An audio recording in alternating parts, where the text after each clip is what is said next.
پتنگ بازی، موسیقی، کھابے اور موج مستی، 3 روز رونقیں بکھیر کر بسنت ختم۔ لاہور میں پتنگ بازی، موسیقی، کھابوں، موج مستی کے ساتھ منایا جانے والا 3 روزہ بسنت فیسٹیول کامیابی کے ساتھ اختتام پذیر ہو گیا۔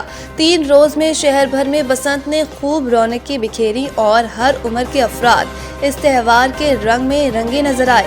بسنت کے موقع پر بچے، بڑے، بوڑھے اور جوان سبھی پتنگیں ہاتھ میں لیے چھتوں پر نکلے، پیچے لڑائے، بو کاٹا کے نعروں، ڈھول کی ٹھاپ اور خوشیوں بھرے جشن نے لاہور کا سما ہی بدل دیا۔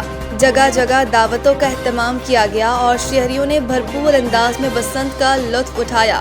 بسنت کے آخری پیچے لڑانے والوں کے لیے بسنت کا وقت صبح 5 بجے تک بڑھا دیا گیا تھا۔ وزیر اعلیٰ پنجاب نے لاہور میں کامیاب فیسٹیول کے بعد صوبے کے دیگر شہروں میں بھی بسنت منانے کا اشارہ دیا ہے۔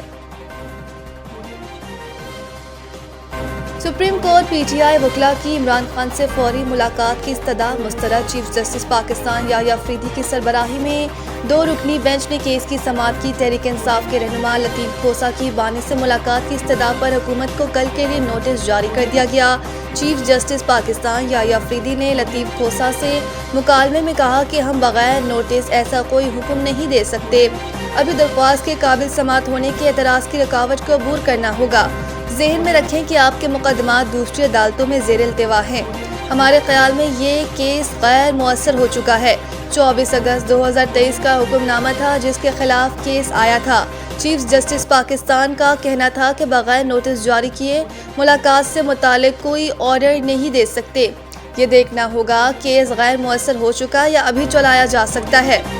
دوران سماعت وکیل لطیف کھوسہ نے موقف اختیار کیا کہ مجھے موکل سے ملاقات کی اجازت دی جائے، جس پر چیف جسٹس نے کہا کہ کل ملاقات سے متعلق بھی فیصلہ کریں گے۔ بعد ازاں سپریم کورٹ نے کیس کی سماعت کل تک ملتوی کر دی۔ وزیر اعظم شہباز شریف کی غزہ امن بورڈ کے پہلے اجلاس میں شرکت کا امکان۔ غزہ امن بورڈ کا پہلا اجلاس 19 فروری کو واشنگٹن میں ہوگا، جس میں وزیر اعظم شہباز شریف کی شرکت متوقع ہے۔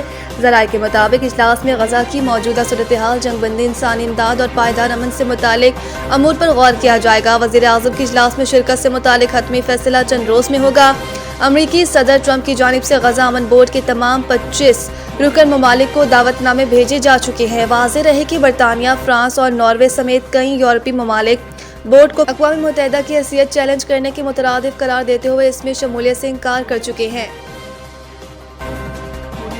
جوا پروموشن کیس، یوٹیوبر ڈکی بھائی، ان کی اہلیہ سمیت دیگر ملزمان پر فرد جرم عائد۔ ضلع کچہری لاہور میں جوڈیشل مجسٹریٹ نعیم وٹو کی عدالت میں یوٹیوبر سعد الرحمان عرف ڈکی سمیت دیگر ملزمان کے خلاف جوئے کے پروموشن کے کیس کی سماعت ہوئی، جس میں ملزمان عدالت میں پیش ہوئے۔ عدالت نے سعد الرحمان عرف ڈکی اور ان کی اہلیہ سمیت دیگر ملزمان پر فرد جرم عائد کر دی، تاہم ملزمان نے صحت جرم سے انکار کر دیا۔ جوڈیشل مجسٹریٹ نعیم وٹو نے مقدمے کے گواہوں کو 23 فروری کو طلب کر لیا۔ واضح رہے کہ NCCIA نے سعد الرحمان عرف ڈکی سمیت دیگر کے خلاف مقدمہ درج کر رکھا ہے، جس میں ملزمان پر آن لائن جوا ویب سائٹس کی تشہیر کا الزام ہے۔ T20 world cup, ICC، PCB اور BCB کے مذاکرات مکمل، جلد بڑے بریک تھرو کا امکان۔ ICC کی جانب سے پاکستان کو T20 ورلڈ کپ میں بھارت سے میچ کھلانے کے لیے منانے کی کوششیں جاری ہیں۔ اس حوالے سے لاہور میں ICC کے ڈپٹی چیئرمین عمران خواجہ اور چیئرمین PCB محسن نقوی کے درمیان مذاکرات جاری رہے۔ مذاکرات میں بنگلہ دیش کرکٹ بورڈ کے صدر امین الاسلام بھی موجود تھے۔ ذرائع کے مطابق فریقین کے مابین مذاکرات 5 گھنٹے سے زائد جاری رہے، جس میں چیئرمین PCB محسن نقوی کا فوکس بنگلہ دیش کے ساتھ ہونے والی زیادتی کے ازالے پر رہا۔ ذرائع کا کہنا ہے کہ مذاکرات ختم ہونے کے بعد اس معاملے پر اگلے 24 گھنٹے میں بڑے بریک تھرو کا امکان ہے۔ ذرائع کے مطابق ملاقات میں ICC اور BCB کے مابین تجاویز کا تبادلہ ہوا۔ پاکستان کرکٹ بورڈ نے باہمی رابطہ کار کے فرائض انجام دیے۔